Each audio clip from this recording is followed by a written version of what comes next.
Hi, this is Johnny. I'm back with part 3 of setting up the overclock for any Raspberry Pi case. We're going to overclock it with 1400 and see how the temperature it look like. We're going to see if we could use any case, and with the part 1 video that I put in the copper and aluminum mixed with it, and for the CPU, and to see if we could overclock it and still the temperature stay a reasonable temperature, so we won't overheat the Raspberry Pi. So this video is showing you how to do it and how to test it, and all the link will be in the bottom in the description. And let's go ahead and start it by going to Putty and logging as Pi and Raspberry, spelled as Raspberry, and we're in a HyperPi with the 1 terabyte attached to it. Okay, so we have memory enough space, 57% usage, and the temperature show is 45 Celsius. So we're gonna go ahead and see what is right now running at. It's already overclocked, so we're gonna let's copy that and then right click it. See what's the temperature showing right now. It's showing 45.1, and let's see what is the processor speed. It's only showing it's not running in a full speed, so we can't really know how good is it temperature wise.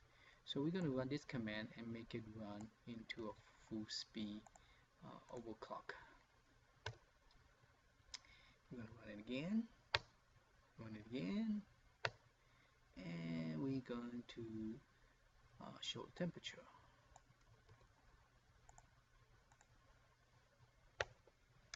And it still stay at 45.1. Did not go up any hotter. And let's see what is processor speed at this time. It is overclocked 1400. So as you can see, even though the test is running, the temperature have not increased at all with the overclock using those cute little cases. So point out the point is, you don't have to buy expensive Raspberry case to overclock and play your enjoyable Dreamcast and Nintendo 64. You can use those cute little cases and do what I show you, and you will be fine. You don't have to go buy an aluminum $69 aluminum case, or from Adafruit $64 aluminum case, just to bring the temperature down. As long as you are underneath this temperature under 80. One time I have one that was somebody I got from, I guess, eBay, and it was a Sega Mini, and there was no cutting hole. The case was not really made for Raspberry Pi.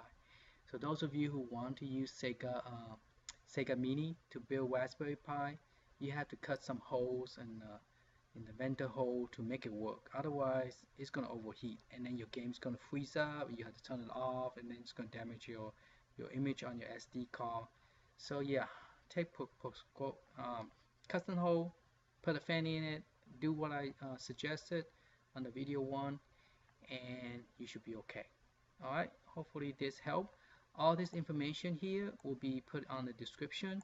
And this is a file you're going to edit in the CF file. You're going to bring your SD card, put it in your computer, edit this file using the Notepad, and I also have the link of all the file you need to edit the file: Winzip, Putty, the test folder called in order for this folder to work, called test.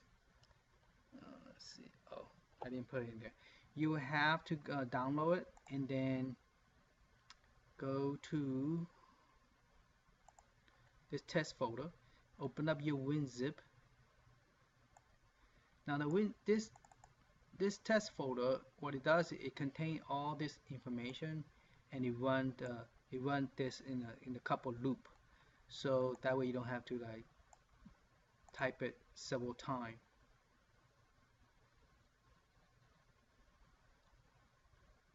Okay, so you go to your home directory and you go to Pi, and then you want to copy this folder called test.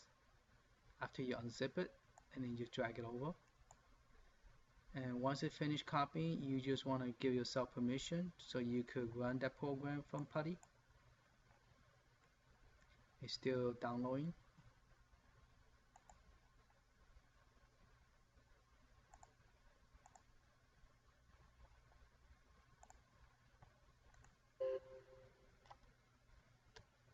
Alright, I have permission. So the temperature by running the command is stay at 45.1. So it's the same thing. So you could run it one by yourself, copy and paste it, or you could run it in a batch file, and the temperature still stay at 45.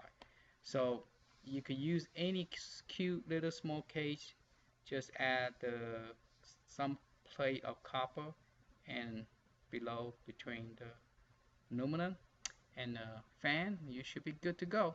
Alright, hope this video helped. Give me a thumbs